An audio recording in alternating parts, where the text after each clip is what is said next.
ධම්මං මුනි රාජස්ස සුනන්තු සංඝ මොක්ඛදං ධම්මං ශ්‍රවණ කාලෝ අයං භදන්තා ධම්මං ශ්‍රවණ කාලෝ අයං භදන්තා ධම්මං ශ්‍රවණ කාලෝ අයං භදන්තා නමෝ තස්ස භගවතු අරහතෝ සම්මා සම්බුද්දස්ස නමෝ තස්ස භගවතු අරහතෝ සම්මා සම්බුද්දස්ස නමෝ තස්ස භගවතු අරහතෝ සම්මා සම්බුද්දස්ස සබ්බේ තසං විඛණ්ඩස්ස සබ්බේ සංදීවිතං පියං අත්ථානං උපමං කම්තා නමාමියන ඝාතයේති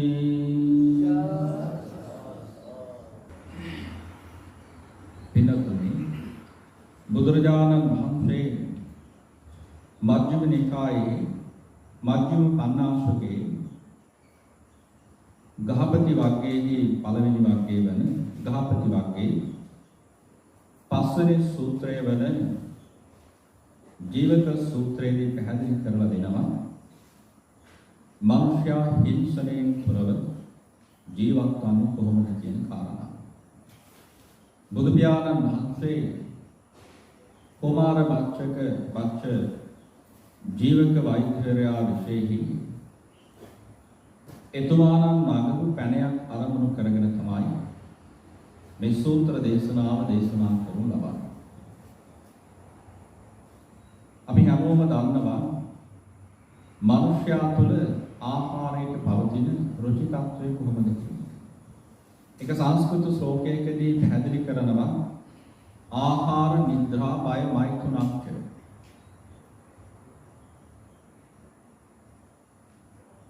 පණිවරය පැහැදිලි කරනවා මෙලොව ජීවත් වෙන සත්වයන් අතර හැමදෙනාටම පොදු කාරණා හතරක් තියෙනවා. ඒ කාරණා හතර තමයි ආහාරය, අනුභවය, නිද්‍රා නිදා ගැනීම, භීතිය, මෛතුන ධර්මයේ කියන කාරණා හතර. මේ කාරණා හතර සෑම සත්වයකම පොදු කාරණා හතරක්. නමුත් මේ කාරණා හතර තුළින් තිරිසන් සත්තුන්ට වඩා මනුෂ්‍යයන් ශිෂ්ට සම්පන්නයි. ආහාරය ගත්තත් එහෙම නෙමෙයි. සත්තු ඕන හැටියේ ආහාර අනුභව කරනවා. දුක හිතෙන්නේ, පව් කියලා හිතෙන්නේ, අනුකම්පාවක් නැහැ. ශක්තිමන්ත සතා, දුර්වල සතාව හැම අවස්ථාවකදීම බුදුලක් කරගන්නවා.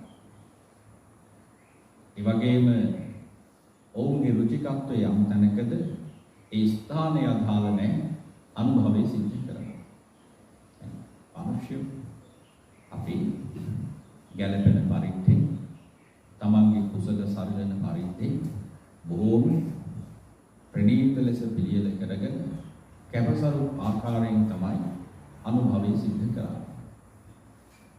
අවේ සම්ප්‍රදායට පටහැනි වෙන ආහාර අපි ප්‍රතික්ෂේප කරනවා.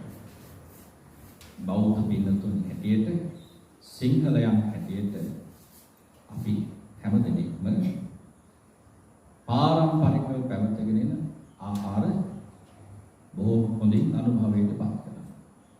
නමුත් විදේශ රටවල තියෙන විවිධ ආහාර විවිධ අවස්ථාවන් තුළ අපිට අනුභවයටත් ඒ වගේම දැකීමටත් ලැබුණාම අපි ඒ ප්‍රතික්ෂේපයට පත් කරනවා. නේද? බාලපුසු මරලා නේද? කඩුසු බණු පුණු මරලා එත්තිනා දැක්කම අපිට ප්‍රිය උපද්දවන්නේ නැහැ. ආහාරේ රුචිකත්වයක් ඇති වෙන්නේ නැහැ. ඒක අපිට බොහොම අප්‍රසන්නයි. ඒ වගේ ආහාරය අපිට ගැළපෙන පරිද්දෙන් නිර්මාණය කරගෙන අනුභවය සිද්ධ කරන්නේ. මේ ආහාර අනුභවයේදී බුදු පියාණන් වහන්සේ පැහැදිලි කරනවා භික්ෂුවටත් ගිහියට මාංශය කොහොමද අදාළ වෙන්නේ කියන කාරණාව. බුදුහාමුදුරන්ගේ කාලේ මේ ජීවක වෛද්‍යවරයා ජීවක කියලා කියන්නේ ඒ කාලේ හිටිය හොඳම වෛද්‍යවරයා. බිම්බිසාර රජතුමාගෙන් පස්සේ අජාසත් රජතුමාට වෙදහෙදකම් ලබා දෙමින් කටයුතු සිදු කළ වෛද්‍යවරයා. අර දේවදත්ත හාමුදුරු බුදුහාමුදුරන්ගේ ගල් පෙරලපුවාම උන්වහන්සේගේ කකුලේ ඇති තුවාලයක් හොඳ කළේ ජීවක වෛද්‍යවරයා. මේ ජීවක වෛද්‍යරයා බුදුහාමුදුරන්ට ධර්මයට බොහොම සමීප කෙනෙක්. මේ සමීප පැත්තන්ටනේ දෝෂාරෝපණ කරන්නේ. අන්න ඔයාලගේ බුදුහාමුදුරු මෙහෙමයි. මේ අපේ එහෙමනේ. යන්න ගිහිල්ලා කියන්න හාමුදුරුවන්ට මෙන්න මෙහෙමයි පන්සලේ එහෙම තමයි. අර හිතයිශී කෙනාට තමයි දෝෂාරෝපණ කරන්නේ.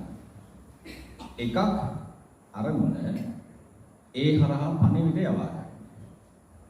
අනිත් එක සමහරක් විට කිසියම් උදව්වක් උපකාරයක් සැලකිල්ලක් සංස්කාරයක් නොකරන ඇත්තෝ තමන් කුසලයේ හැසිරෙන්නේ නැහැ.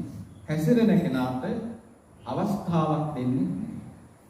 ඒක දැකලා අනුමෝදන් වෙන්නේ නැහැ. එය වාරණය කිරීමට විවිධාකාරයෙන් දෝෂාරෝපණ අරමුණු ගැරමුණු බැනුම් මේවා ප්‍රකාශයට පත් කරනවා. දැන් මේ ජීවක වෛද්‍යවරයාට පිරිස ඇවිල්ලා දෝෂාරෝපණ කරනවා බුදුහාමුදුරු මාංශ කැපයි කියලා දේශනා කළා තියෙනවා. මස් භික්ෂූන්ට අනුභව කිරීම යහපත් කාරණාවක් හැටියට බුදුහාමුදුරු දේශනා කළා. මේ කාරණාව ජීවකගේ කනේ තියෙනවා. ජීවක වෛද්‍යවරයා මොකද කරන්නේ?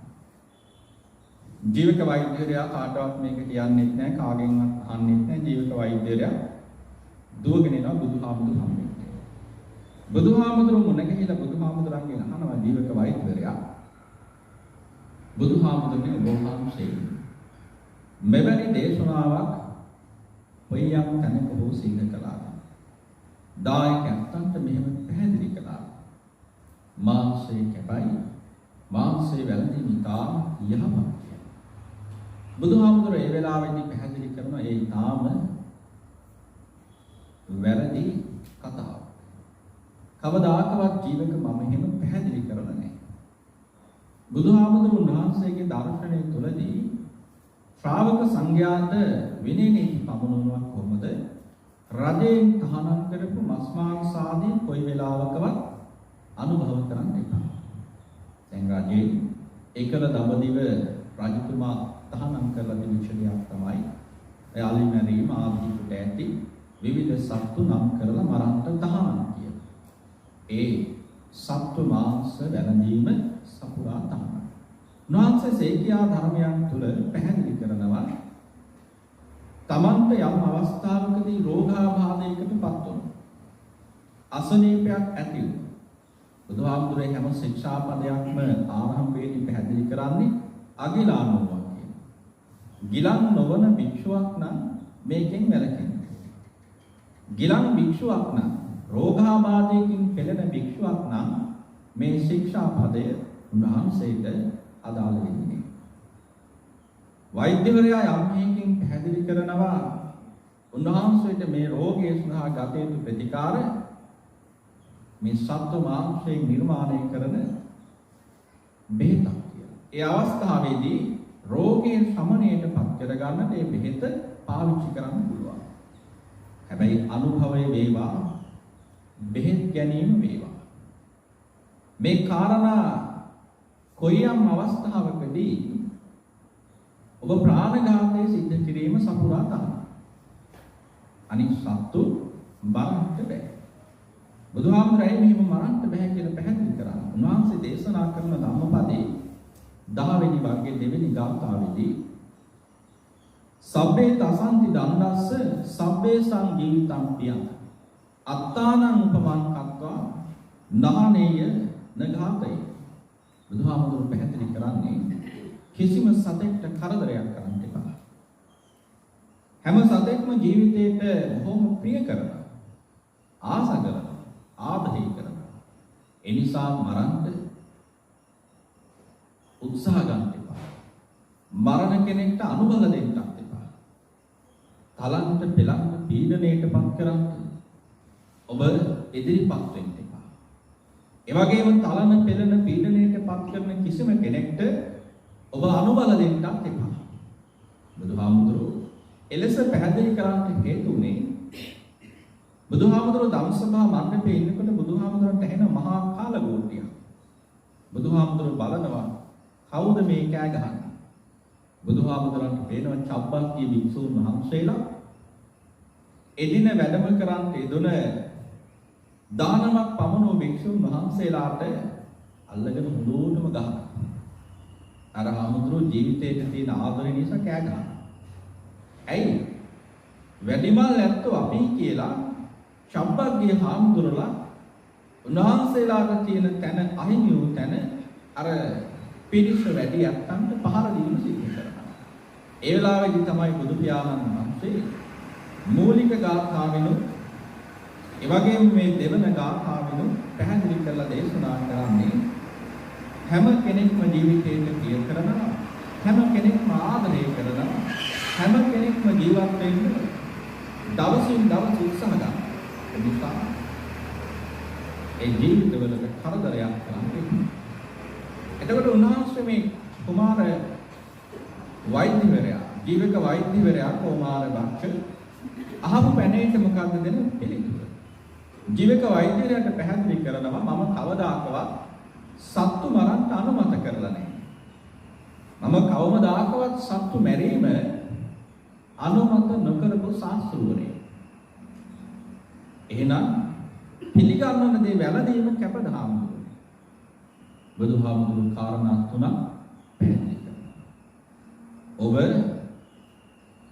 දැකලා නැත්තම්, ඔබ අසල නැත්තම්, ඔබට සැකයක් නැත්තම් මේ සතා මරණයටපත් කළේ ඔබ වෙනුවෙන් කියලා එදී පාපයක් සිද්ධවන්නේ නැහැ. බුදුහාමුදුරුවෝ පැහැදිලි කරපු කාරණා. දැන් අපිට විවිධ ප්‍රශ්න ඇති වෙනවා ආහාර අනුභවයේදී විවිධ පින්කම් සිදු කරනවා. දැන් මට එක අවස්ථාවකදී ඇති වෙච්ච ප්‍රශ්නයක් තමයි අපි කීප අවස්ථාවක් පිළිකා රෝගීන් වෙනුවෙන් දානෙ දෙනවා. පිළිකා රෝහලක දන් දෙනකොට ලිස්ට් එකේම ගාලා තියෙනවා මාළු කිලෝ මෙච්චරයි, මස් කිලෝ මෙච්චරයි, මාළු දෙනවා නම් එහෙමයි, මස් දෙනවා නම් මෙහෙමයි කියලා. මම ඇහුවා අවස්ථා දෙක තුනකදීම මාළු දුන්නා. මේ පාර මස් ටිකක් දුන්නොත් හොඳයි කියලා. පිළියන්දල අපි මහරගමම කඩේකට කතා කරලා මහත්මයා මට මේ තරම් මස් කිලෝ ප්‍රමාණයක් ඕන. කොහොමද මේක මට ලැබෙන්න සලස්සන්නේ? අග්ගල මුදලාලි කිව්වා හාමුදුරනේ බය වෙන්න එපා. අලුත් මේවා තියෙන හෙට උදේම ගෙනලා දෙන්න. හෙට උදේ මේවා කරන්න. මරණයටපත් කරන්න. එබලන් කිව්ව වචනෙට අපේ මුදලාලි මට පිළිතුරු දුන්නා හාමුදුරනේ අලුත්ම මස් ගෙනලා දෙන්න. හෙට උදේම මරලා ගෙනලා දෙන්නම් කියලා දැන් පැහැදිලි කළේ. දැන් දානෙ දෙන්න තරම් හිතක් මස් එපා. ඒගොල්ලෝ එපා කිව්වයි කියලා මම නැවත මාළුම ගෙනල්ලා දානෙ සූදානම්. අපේ හිතට චකිතයක් එනවා. අපි එතකොට අනුබල දීමක් සිද්ධ කරලා තියෙනවා. අපි දැක දැක තමයි ඒ සත්‍යයන් මරණයටපත් කරන්නේ.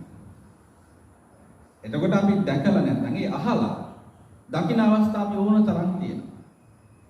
අපේ රටේ දැන් හැදීගෙන එනවා නැත්නම් විදේශ රටවල ඕන තරම් තියෙනවා. මාළු ගත්තාම සත්තු ගත්තාම ආහාරයට ගියාම පන පිටින් ඉන්නේ අපි ඉල්ලන සතා තමයි ඒ වෙලාවේ මරලා ආහාරයට ලබලා දෙන්නේ. මේ සතා මං කන්න ආසයි කිව්වොත් ඌ ඒ වෙලාවේ මැරුවා හදලා පිළියෙල කරලා සමහරක් විට කටෙන් සතා හුස්ම ගන්න. අපි ඔහුගේ පිටිපස්සේ ඉඳලා අනුභව කරගෙන යනවා.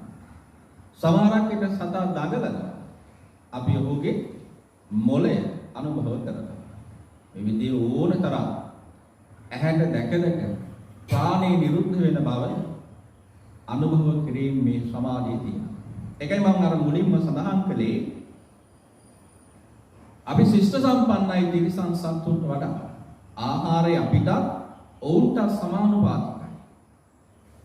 සතෙක් අල්ලගන්න බැරි දුර්වල සතෙක් හැරුණාම අනිත් හැම සතෙක්ම අනුභව කරන්නේ පණ ඇති සතෙක්.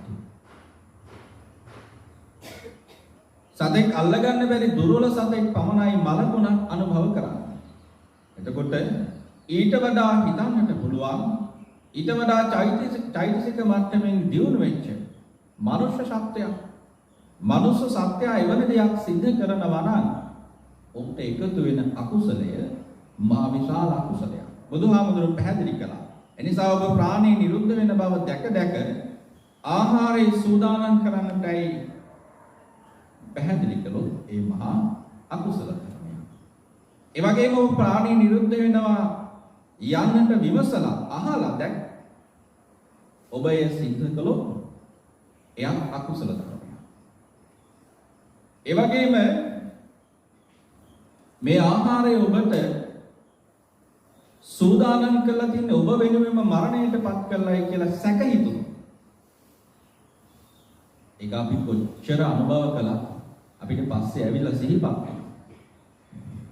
මං කෑවා. අනුභව කළා. මේ අර තව දවසක් හරි ජීවත් වෙන්න හිටිය සතේ අපිට සිහිපත් වෙනකොට අර කෑම කාපු ටික දිරවන්නේ නැහැ. ඒ තරම් වේදනාවක් හිතේ තියෙනවා. මේ කාරණා තුنين පටහැනි වෙනවා නම් බුදුහාමුදුරුවෝ පැහැදිලි කරන ඒ වැළඳීම කැපයි හැටියට. උන්වහන්සේකට උපහැරණයක් ජීවකට පැහැදිලි කරනවා. ජීවක වෛද්‍යතුමනි කමඨාන් ලබාගෙන එක් භික්ෂුවක් මෙත්තා කරුණා මුදිතා උපේක්ෂා යන සතර බඹ විහරණයන්ගෙන් යුක්තව ග්‍රාම වාසීව උත්සාහ වඩන අරහත්ත්වයට පත් වෙනවා. ඒ වගේ මේ විහාරයේහි අරහත්ත්වයට පත් වෙච්ච භික්ෂුන් වහන්සේලාත් වැඩ ඉන්නවා. උන්වහන්සේලා ගැන බොහෝම සානුකම්පිතව උන්වහන්සේලාට බොහෝම ගෞරවාදරයෙන් තමන්ගේ නිවසට දානයට ආරාධනා කරනවා. එක් සදහැති දායකයෙක්. ඒ දායකයන්තෝ උන්වහන්සේලාට ආරාධනයක් සිදු කරලා වැඩම කරපු අවස්ථාවේදී බොහොම ප්‍රණීතව දානීය සූදානම් කරලා තියෙනවා. එහි මස් මාංශ අන්තර්ගතයි. තමන්ට පිළිගන්නන දාණය උන්වහන්සේලා වළඳනවා. හැබැයි මේ දාණය වළඳලා ශරීරයේ දරා ගැනීම පමණක් සිද්ධ කළා නම් උන්වහන්සේලාට අකුසල ධර්මයක් සිද්ධ වෙන්නේ නැහැ. හැබැයි උන්වහන්සේලා දානේ වළඳලා මේ ඊටාම රසයි රස තෘෂ්ණාවෙන් ලෝභයෙන්, ද්වේෂයෙන්, මෝහයෙන් නැවත ඒම පිළියෙල කරන්නටයි ඇවිටිලි කරමින් කටයුතු සිද්ධ කරනවා නම් ඒ මත රස තෘෂ්ණාවෙන් බැඳිලා තෘෂ්ණාවෙන් බැඳිලා අර මාංශයට තියෙන ගිජුකම ලෝභත්වය නිසා ප්‍රාණඝාතයට යොමු වෙනවා. එහෙම සත්ව කරුණාව තියෙන ගුණ ධර්මයන් පෝෂිත වෙච්ච හදවතකට මේ ඉස්සරහින් හොඳ ලස්සන බුබුල් පැටියෙකුත් බුබුල් පැටියෙක්. හැබැයි රස තෘෂ්ණාවෙන් අන්ධ වෙච්ච ගිජු වෙච්ච කෙනෙක්ට ඉස්සරහින් ගියොත් ඒ හොඳ ව්‍යංජනයක්. බලන්න මේ තෘෂ්ණාව ආසාව අකුසලයේ කියන දේ පැසව ඉස්මතු වෙන්නේ බාහිර සමාධිය තුළ නෙවෙයි. තමන්ගේ අභ්‍යන්තරය තුළ. තමන්ගේ සිත තුළින්මයි අකුසල ධර්මයන් උපදින්නේ. මේ අකුසල සියලු අරමුණු ඉස්මතු වෙන්නේ සිතින්මයි. එනිසා බුදු පියාණන් වහන්සේලා පැහැදිලි කරනවා ජීවක නිවසේ දානය පිළිගන්නපු ඇත්තෝ ඊටාම ශ්‍රද්ධාවෙන් උන්වහන්සේලා විශේෂයි පිළියෙල කරපු දානයක්. ඒ උන්වහන්සේලා ඉල්ලලා කැපයි රසයි කදිමයි කියලා වැළඳුවා නම් ඒම අපේක්ෂා කරා නම් ඒ තුල අකුසල ධර්මයක් සිද්ධ වෙනවා. එලෙස නොවන්නට ශරීරයේ පවත්වාගෙන යාම පිණිස මේ දෙතිස් කුණප කොට්ටාශයන්ගේ අසුභ භාවයේ දැකලා අනුභවයේ සිද්ධ කළ කිසිම දවසක උන්වහන්සේලාට අකුසල ධර්මයක් සිද්ධ වන්නේ නැහැ. මෙහෙම පැහැදිලි කරන බුදුහාමුදුරුවෝ ඒ දිනදායකයන්ට පැහැදිලි කරනවා ඔවුන්ටත් අකුසලයේ මස් මාංශ පූජා කිරීමෙන් ලැබෙනවා කොහොමද? ඔවුන්ටත් ලැබෙනවා අකුසල ධර්මය භික්ෂුන් වහන්සේලා නොදැනවත්ව වළඳවන්නට අවස්ථාව සැලසුවොත් ඔවුන්ටත් අකුසලයේ පිරෙනවා. කොහොමද ජීවක එහෙම වෙන්නේ? ජීවක හෙට දානයක් තියෙනවා. හෙට පින්කමක් තියෙනවා. බුද්ධ ප්‍රමුඛ මහා සංඝ රත්නයේට හෙට අපේ නිවසේ දාන දෙනවා. ඒ දානයේ සඳහා අසවල් සතා මරණයටපත් කරන්නේ. අන්තිමේ එකයි. අපිට දැක සත්තු මරන්න කියන්න බෑ. එහෙම මරන්න කිව්වොත් අපි දානයට පූජා කරන්නේ අකපැදයක්. මරන්නයි කියලා අනකිරීම තුල මරාගෙන එන්නටයි කියලා යවීම තුල අපේ සිතේ තියෙන්නේ දැඩි වෛරයක්. අර ආසාවක් එක්කන් ගොනු වෙච්ච වෛරයක් ජීවිතයක් තොර කරන්නට උත්සාහ ගන්නවා. ඒ අවස්ථාව අකුසලයේ පිරෙනවා. අංක 1. අංක 2 මරණයට කැප වෙච්ච මරන්නටයි කියලා නියම වෙච්ච සතා ඔව් දන්නව ඔහුට ආදරෙන්ද මේ අඬ ගහන්නේ මරන්න දෙකතු කරන් යන්නේ කියලා සතා හොඳට දන්නවා. මරණයට තොණ්ඩුව දාලා අදින සතා කවදාකවත් යහපත් වෙනද වගේ ගමනෙන් පියමන් කරන්නේ නැහැ. ඔහු ඇද එන අදින වාරයක් පාසා ඒ සතාට කිසිම අනුකම්පාවකින් තොරව වැරෙන් පහර දෙනවා. මරන්නනේ අරගෙන යන්නේ. බෙල්ල කොහොමද අද වුණත් කමක් නැහැ. වැරෙන් අදිනවා. පීඩණයටපත් කරනවා. ඔහුගේ දුක අපිට අදාළම වෙන්නේ නැහැ. අයහපත් පමනවීම, රැගෙනීම, වදදීම මහා කුසල කර්මයක්. ඒ වගේම තෙවෙනි කාරණාව හැටියට බුදුහාමුදුරුවෝ පැහැදිලි කරනවා අනකිරීම, රැගෙනීම රැගෙන සතා වූ තමා ඉදිරියේ ඉන්න සතා මරන්නටයි අනකිරීම. තවත් ජීවිතයක්, තවත් ජීවියෙක් විසින් අනකිරීමට පත් කිරීම මහා කුසල කර්මයක්. තමන්ගේ ප්‍රාණය හා සමානයි. තමන් ජීවිතයට ආසා කරනවා හා සමානයි. තමන්ට ගැහුවොත් යම් පරිද්දකින් රිදෙනවද? බුදුහාමුදුරුවෝ පැහැදිලි කළේ අත්තානං උපමං කත්වා තමාට උපමා කරලා අනිත් අය පෙළන. තමාට ගැහුවොත්, තමාට බැන්නොත්, තමාට දැලුවොත් කොයියම් ආකාරයෙන්ද රිදෙන්නේ. ඒ වගේ තමයි අනිත් සත්වයට රිදීම පවත්වනු ලබන්නේ. එනිසා එය තැකීමකටපත් නොකර යමෙක් මරණයට අනකරන්නේ එවිට ජීවක මහා කුසල ධර්මයක් ඔහුට පූර්ණීයත්වයටපත් වෙනවා. හතරවෙනි කාරණාව හැටියට බුදුහාමුදුරුවෝ පැහැදිලි කරනවා මහණනි රැගෙන සතා මරණයට අනකිරීම වගේම වෛරය තව සතෙක්ගේ ප්‍රාණය තොර කිරීම මරණ අවස්ථාව මහා කුසල කර්මයක්. ප්‍රාණය නිරුද්ධ කරන අවස්ථාව මහා කුසල කර්මයක්. එයා අධික වෛරයෙන් බොහෝම වෙහෙස මහන්සියටපත් වෙලා අතපය හතර ගැට ගහලා නැත්තම් මහා ආයාසයෙන් දුවන දඟලන සතාගේ ප්‍රාණය නිරුද්ධ කරනු ලබනවා. ඒ වගේම තමයි මේ කරුණු හතරම සිද්ධ කරලා දානයේදී නොදන්න මහා සංඝ රත්නයේ විශේෂ පිළිගැනීම එය මහා කුසල කර්මයක්. දායකයන්තුත් භික්ෂුන් වහන්සේ මේ කරුණු තුනෙන් මේ කරුණු පහෙන් වාරණීයත්වයටපත් වෙනවා නම් ඒ තුල අකුසල ධර්මයක් සිද්ධ වන්නේ නැහැ. බුදු පියාණන් වහන්සේ ධර්මයේ දේශන කාල පරිච්ඡේදය නිගණ්ඨනාථ ශාස්ත්‍රෝයගේ ධර්මයේ උග්‍රව ප්‍රචලිත වෙලා තිබිච්ච කාලවකවානුවක්. උග්‍ර අවිහිංසාවාදය ඉතාමත් ප්‍රකට වෙච්ච කාල පරිච්ඡේදයක්.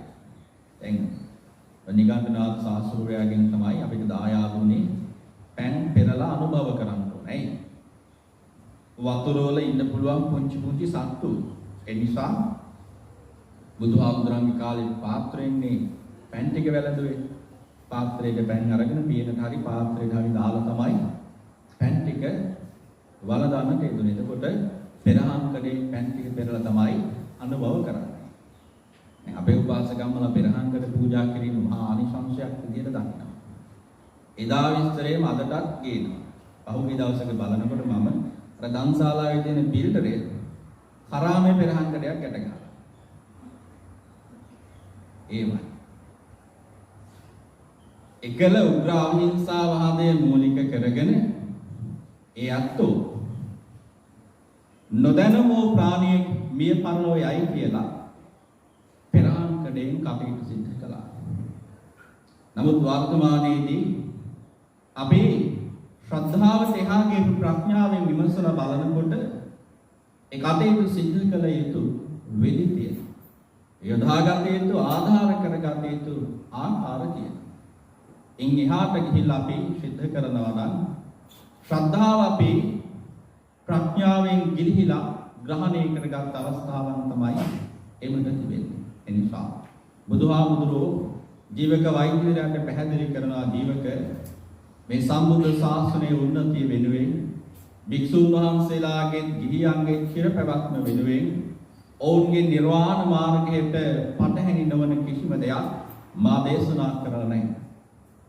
මා දතයුතු තාක් ධර්මයේ දැනගෙන අවබෝධයට පත් කරගෙන සීල සත්‍යාවිෂයෙහි පතලා වූ කරුණාවෙන් ඒ හැමදෙනාගේම යහපත වෙනුවෙන් ධර්මයේ දේශනා කළා.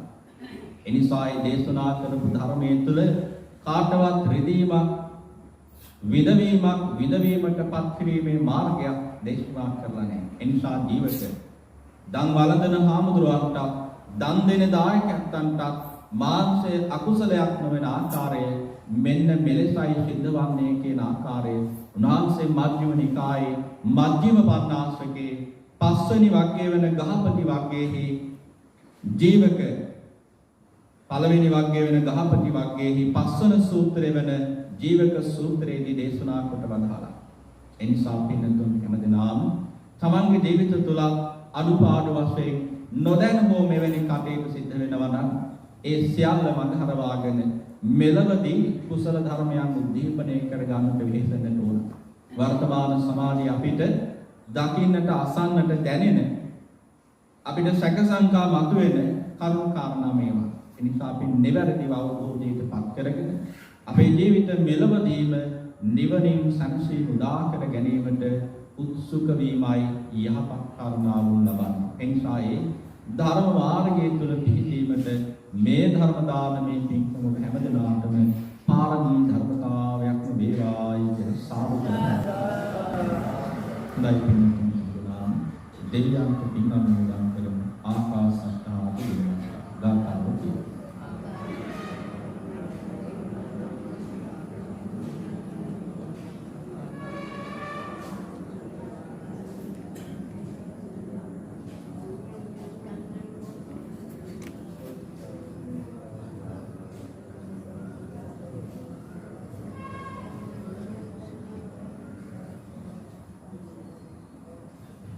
මේගේ ඥාතින්ට පින් අනුමෝදන් කරමු. විදම්මේ ඥාතිලා